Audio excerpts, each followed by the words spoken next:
What music they make. Metal. Sejam bem-vindos a mais um podcast de Metal Global. Hoje a conversa é com James McBain dos Hellripper para contar tudo sobre a novidade Coronach. Antes da entrevista com James McBain, não quero mais lembrar que tem a versão rádio exclusiva na RTP Play.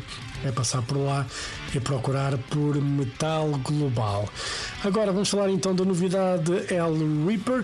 Desde o momento que os Hellripper surgiram na consciência efervescente do mundo do metal em 2014, o trono do speed metal estava destinado a ser conquistado.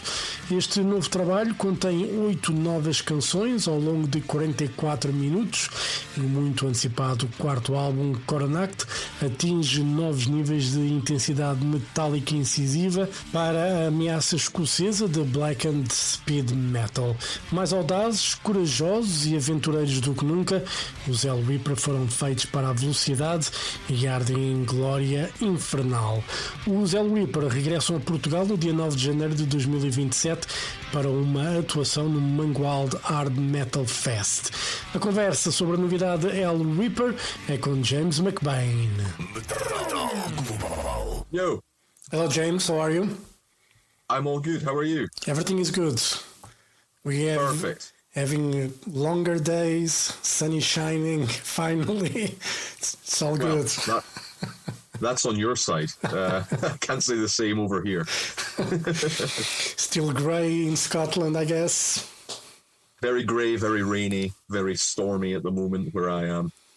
But that's usual, so I'm not. It's not unexpected. You guys grew up with that, so you're used to it. I'm Portuguese. I'm used to the sun, not the bad weather. Absolutely, yeah. Whenever I've been in Portugal, it's been a sunburn territory for me. And you've been quite busy with Hellripper, touring, playing festivals. How did you find time to write a new album?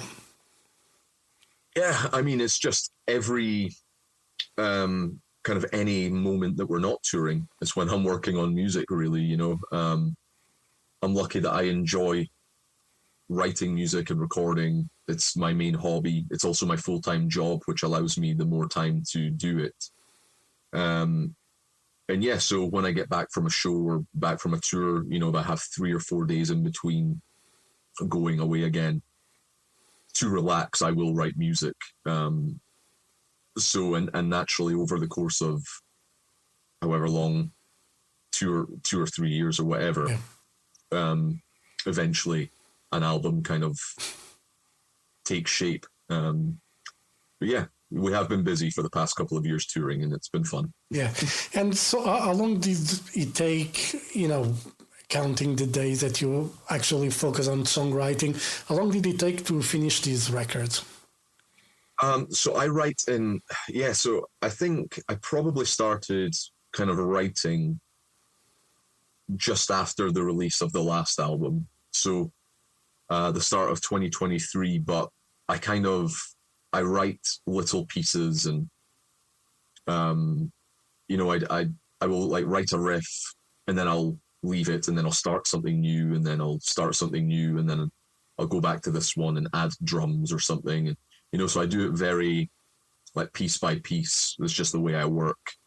So it took 3 years, but that was kind of, it wasn't like fully focused on writing an album. There was a lot of experimentation with trying different stuff, and there was writing other songs that didn't make the album and editing like parts out and stuff that didn't quite work. And it's just like doing it sometime, it's not, it's like an on and off process of 3 years. So like I'm not fully focused 3 years, I would say. Would you prefer to be fully focused, like let's say take 3 months and focus? You wouldn't be able to work like that? No, it's just not the way I work. I get like little bursts of inspiration and I go through different phases of listening to different things and being influenced by different things. And I think that helps me, because sometimes I get stuck on an idea for ages, for, months or years, and I can't figure out something. And then I'll listen to, like I'll listen to black metal, go through a black metal phase for the first time in a few months, and suddenly something clicks and I say that this is the way to continue that song I was stuck on. And yeah, I think it's a way of not burning myself out as well. I kind of, by kind of limiting the exposure to the music and limiting the time that I spend on it, like fully immersed, I think it allows me to be more creative without being burnt out or without, going crazy, because there's already enough of the arguing with myself and going crazy without that on top of it. And I just find it easier, that's the thing I like. I record everything here in my home studio and by myself, and I like the no time constraints and the no rules and the no schedules of anyone else to adhere to, and no doing things at a specific time, renting a rehearsal place, renting a studio and stuff like that. It's just the way I work. Yeah. And it's the way I've worked for the past few years, and it's just become the way I work and what I'm used to now, and I enjoy it. Yeah, that's the main thing. I want to enjoy it. Yeah. So, yeah. And you mentioned, and everybody knows, you do everything by yourself when it comes to recording and writing. Do you sometimes wonder if you had someone, a songwriting partner, that things would be easier, or you just like to be in that madness on your own? I don't know. It's like I say, I feel like I enjoy doing it more like this. So it might be easier with someone else, but of course it might be harder. There might be more arguing. It depends if they're on the same page as you, because there are advantages and disadvantages to both. Someone else can come in with ideas and influences and that I would never think of, and it could improve the song.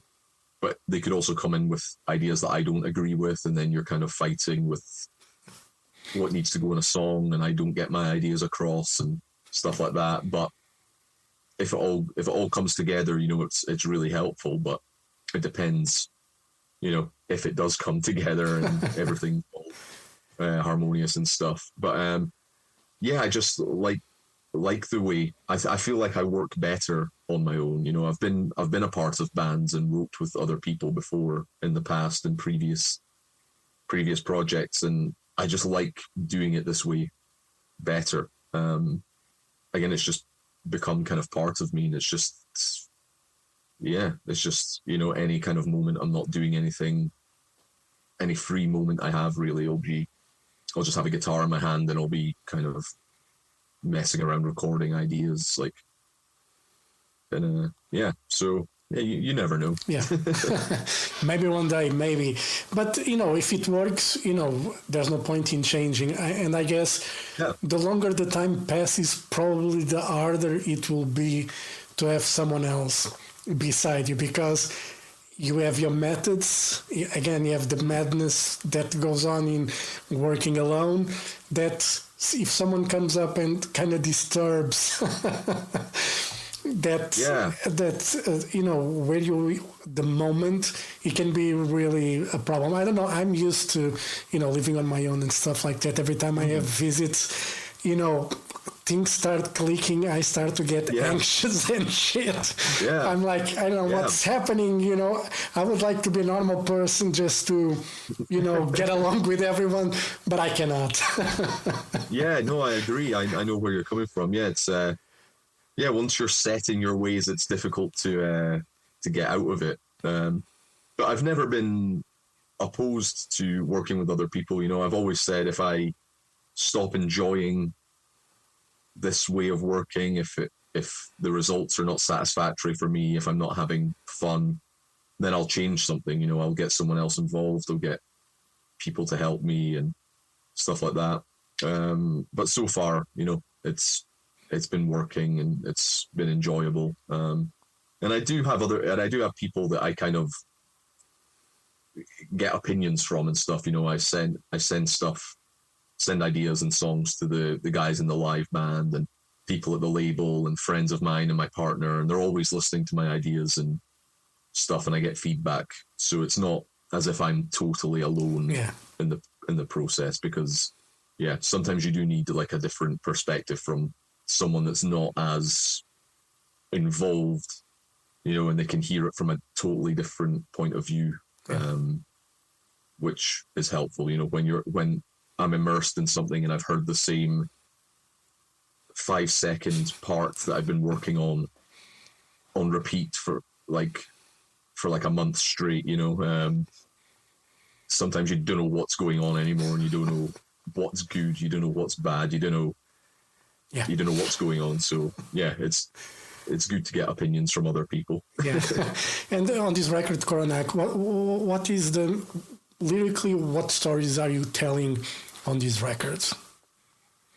So the album, much like the previous album, Warlocks Grim and Withered Hags, all the songs are based on Scotland in some way. So there's songs based on like legend, songs based on folklore, songs inspired by poetry or Scottish horror stories. A couple are more personal kind of songs. Just kind of a mixture of things with Scotland as the underlying theme, I guess. And it just keeps, again, like a lot of things I do, it keeps things interesting for me, and it keeps me inspired and keeps me creative. You know, I enjoy the writing the lyrics, like kind of the storytelling and the being able to like write about, conjure up different atmospheres and different settings and using different words than you would maybe usually be able to, just because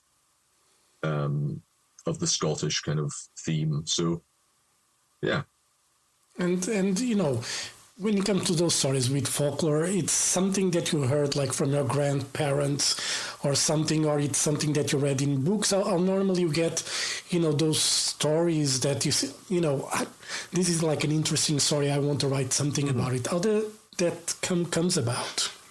It's kind of a mixture. You know, there are some stories that are kind of either well known, that kind of most people in Scotland kind of know about, or there's stories that I've been told and just know a little bit about. And sometimes there's new things I'm learning. And that's the fun part of it, you know. Even if it's something that I've heard about or know about already, it still usually requires more research into to make a full song about it, you know. And it can come from anywhere, you know. It can come from anywhere, and it just depends, and it depends on the song as well, you know. Sometimes usually the music of a song will dictate the lyrical theme, you know. For example, the third track on the album, The Art of Resurrection, it's kind of a post-punk influenced speed metal song, if that makes any sense. And it's got a kind of piano, cello intro, and it's kind of creepy and a bit cold sounding, I would describe it as. And immediately it made me think of like the streets of 19th century Edinburgh, like cold, dark, foggy, gloomy streets. And so it made sense to kind of write a song about something in that, with that setting. And so the song is written about a story inspired by the body snatchers, grave robbers of Edinburgh in the 19th century, and in particular people like Burke and Hare, which is maybe a more well-known example outside of Scotland as well. And just a lot of different ways things can take shape. Yeah, and obviously you were mentioning like outside Scotland, we probably, you know, the most common, folklore story about Scotland might be Nessie, and Loch Ness. Yeah. But for those, apart from Nessie, what would be, the most well-known folklore story from Scotland that people should know about? I'm trying to think. I don't know. I couldn't tell you what's known like outside of Scotland. Like the popularity wise, but I really like one of the songs I had on the last album, The Knuckle of E. I think that's a really cool story or cool folkloric creature, like a giant horse, half human hybrid monster with horrible breath that kills cattle and torments the people on the island. And it's a nice evil fitting one for Hellripper, but yeah, that's the cool thing as well about being able to write these songs and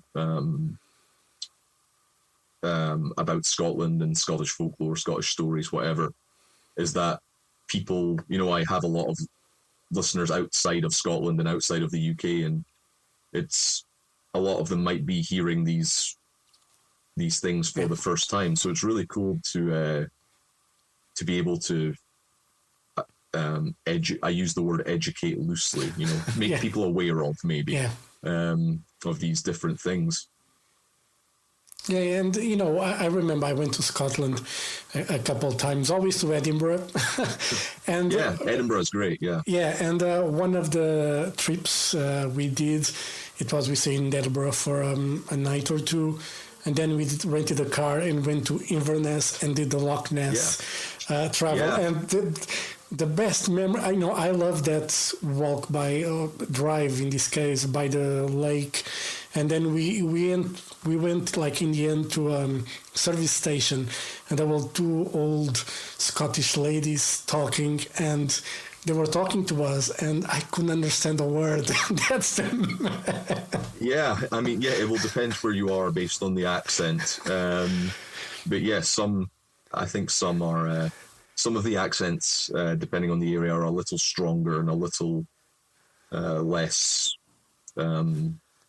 accessible to people from other countries, I guess.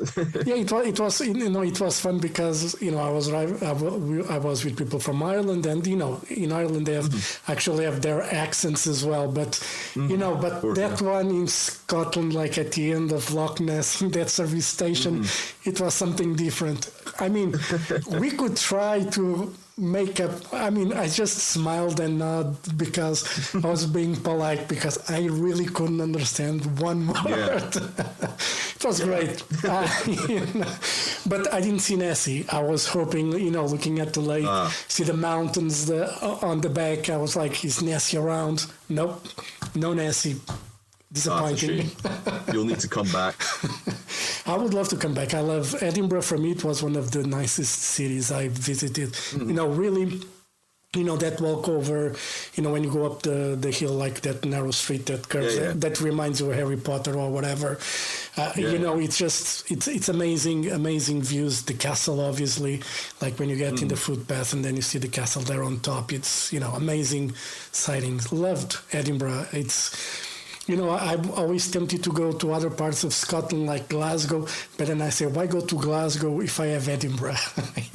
Yeah, I think Edinburgh is my favourite place to visit when I'm like going somewhere, in Scotland. It's kind of got, it looks really great. There's a lot to do. There's a lot of tourist stuff if you're, a visitor. And there's stuff going on. A lot of my friends live there as well, and yeah, I like Edinburgh a lot. Though, if you want to, like the main music scene happens in Glasgow, so I'm often in Glasgow for shows or whatever. But yeah, Edinburgh is one of my favourite places, and I've been going there quite a lot over the past year or so because, first of all, I need to go to the airport all the time, so I'm always in Edinburgh for that, and I've got a lot of friends living there, and a couple of the guys in the band are from Edinburgh, and so we're there for some rehearsals and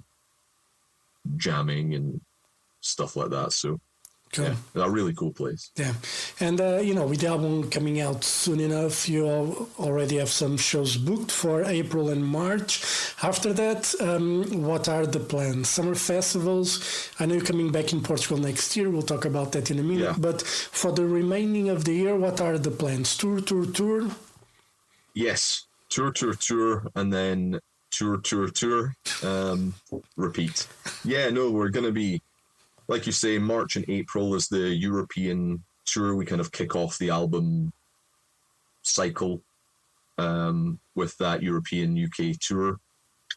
In May, we head to Mexico for a few shows. In June, we're doing a bunch of festivals in Europe, and we're playing a few shows with Midnight in Greece.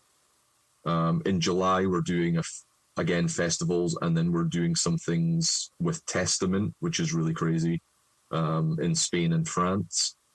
And then just kind of random festivals throughout the year, and we're hoping, if all goes to plan, that we will be heading for our first full tour of the US and Canada later in the year, if all goes to plan. And then that takes us to 27, where I think the first show is Portugal, very early on in the year. And then we're hoping for a South American tour after that, and then hopefully an Asian tour after that. Again, everything has to go to plan, and there's a lot of ifs and buts and things that can change along the way. But we're going to be busy. And in between, always working on new stuff. I've got a couple of songs that I've been playing around with that might see the light of day, or they might just get deleted in the end. They're not good enough, I never know until I'm almost finished them. And we're going to be busy for the next while at least, which is good. And I'm looking forward to it. Cool. And the festival you're playing in Portugal in January, it's actually the oldest festival in Portugal. HardMetalFest in Mangualde. It's in the north of Portugal. It's the oldest. It's been around for, I don't know, I think it's 30 years or something. So it's always been underground, but, keep happening every year. Amazing. It's going to be... I'm looking forward to it. Every time we're in Portugal, I really enjoy myself, We've only been... How many times have I been to Portugal? Maybe 3 or 4? Maybe 5? I can't remember. At least twice. I remember the tour you did with Abad. You played Porto and Lisbon. Then you played last year, you played Barroselas Metal Fest. Barroselas Festival, And then we also did Porto with Spectral Wound back at... no, there was a tour with Spectral Wound, but it was Amplifest in Porto. And that was great. And the Lisbon show, especially with Abath and Toxic Holocaust, that's one of my favorite shows ever. It was crazy. It was crazy. It was just non-stop stage diving and it was crazy, and I really enjoyed that. That was a cool night. The Barroselas last time we were there was great. We enjoyed that festival, and we had the opportunity to come and kind of be at the festival and kind of watch bands and stuff. It wasn't one of those where everything's a rush and we're there and then leave straight away and you don't get to see any bands and stuff. It was nice to spend some time there and meet some friends and hang out with people and see bands. And that was a cool festival. And I'm looking forward to next January. It's 11 months away at the moment, but it'll come soon enough. And it looks cool. The lineup is really cool. It's a nice. It's going to be nice. And that show in Lisbon, I was at that show in Lisbon, and I almost died on that show. On the second, I think everyone almost died at that show. on the second band, I was just thrown against the barrier. I was just thrown ribs first, and I had to lay down on the floor besides the stage. Oh wow! Oh no! Well, that's not so good. But yeah, but then I managed to enjoy the rest of the evening anyway. But I was like, oh, that's okay at least. I was thinking like I'm going to stay here, but it's a good way to go. Yeah, it was just everyone from the because we were the first band. Yeah. You know, you never know how it's going to go if you're the first band. You know, people might not be warmed up. They might not be. You know, it's early-ish sometimes. You know, and yeah, it just felt like as soon as things started, it was just chaos. Yeah. And it was nuts. I loved it. You did the stage diving thing with the guitar playing and all that. Yeah. So yeah. It was crazy. You guys always put a good show anyway. Well, thank you. So is there like, I mean, when you started the band, I was reading the biography, and, you know, you said like you just started the band, you know, for the local people to see if they would enjoy and stuff like that. But now you created a monster, so to say, and it's growing and growing. You have any goals set for Hellripper, you know, bucket list stuff that you would like to do, or are you just still going along with, you know, what's happening with the band? Yeah, I'm just kind of going along. I mean, the goal is, it's not really a specific goal at the moment. It's just kind of an ever evolving, keep growing the band, you know. Or my main goal is to keep writing, keep enjoying the process, and keep writing music that I'm happy with. And then hopefully that leads to the band growing, you know. And, you know, like none of this was expected. It was, like you say, it was written, the music was written for, you know, I thought maybe a few people would enjoy it from my local scene, and it was a side project at the start. And,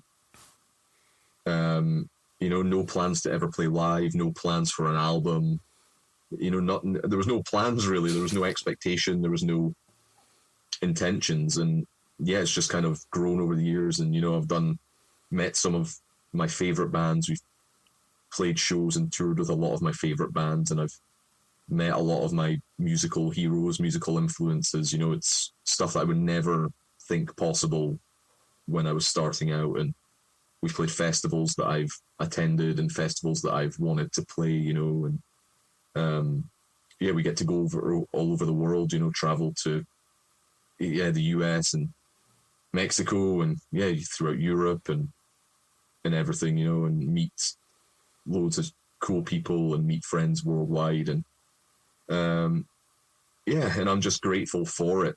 You know, it's these people and people like yourself that allow me to do this, you know, that's supporting the band and spreading the word. And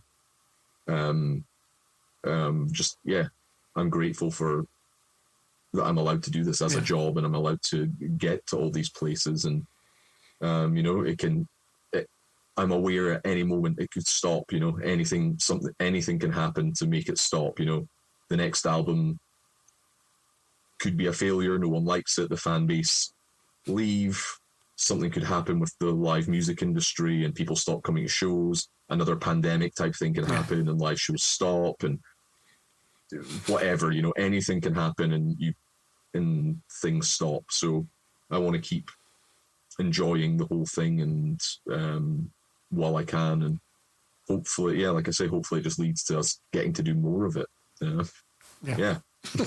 And, you know, as I said in the beginning, you do everything yourself, you know, even the merch there, you handle everything. Do you ever see it a day where you're going to be handling all that to someone else, because the band will grow to a stage where you really cannot do everything yourself again? Yeah, I mean, there will be a point where, you know, there are like some things gradually kind of have to be let go and get other people involved, and you hope it's for the better, you know.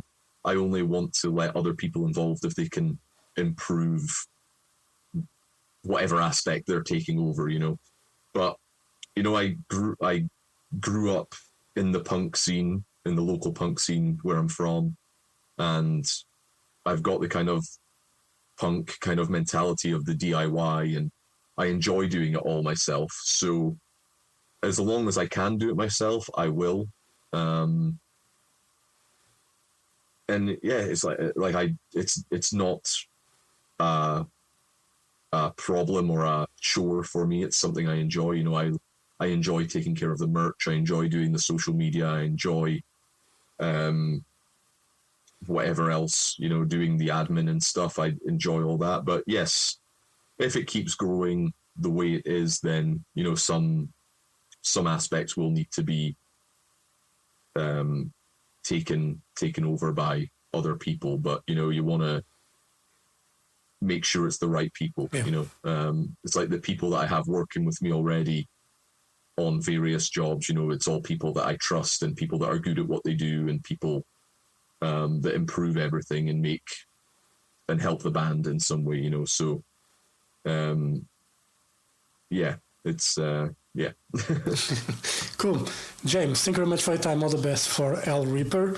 Of course. Thank you, man. All hail the goat. You know, it's the most important thing. Very important. Very important. And hopefully, I mean, you guys are coming here next year. I'm not sure if I can, if I'm able to go to. Normally, I'm away during that time of the year. You know, from Portugal. I like to, in the beginning of the year, I like to be as far as possible. But if I don't see you in January, hopefully, you know, we'll see you again in Lisbon or Porto some other time in a tour. Yeah. You know, something like that. Yeah, I'm sure we'll be back for sure, yeah. Love the new record.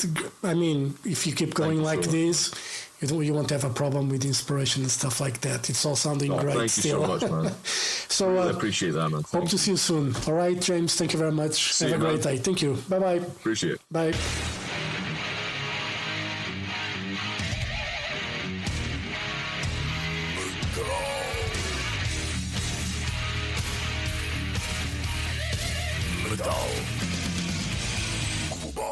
Metal Global foi a conversa com James McBain dos Hellripper. O novo álbum Coronach já está disponível nas lojas e a banda regressa a Portugal dia 9 de janeiro de 2027 para uma atuação no Mangualde HardMetalFest, o festival de heavy metal mais antigo em Portugal.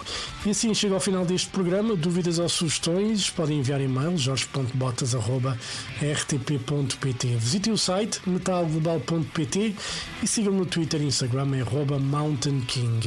Façam like na página de Facebook do Metal Global e, claro, esta versão podcast que estão a ouvir em Apple Podcasts, Spotify ou YouTube Music, subscrevam, que é para não perderem nenhum episódio. Eu volto no próximo programa. Um forte abraço. Children of the night, you will live through the centuries to come, as I have lived. Good night.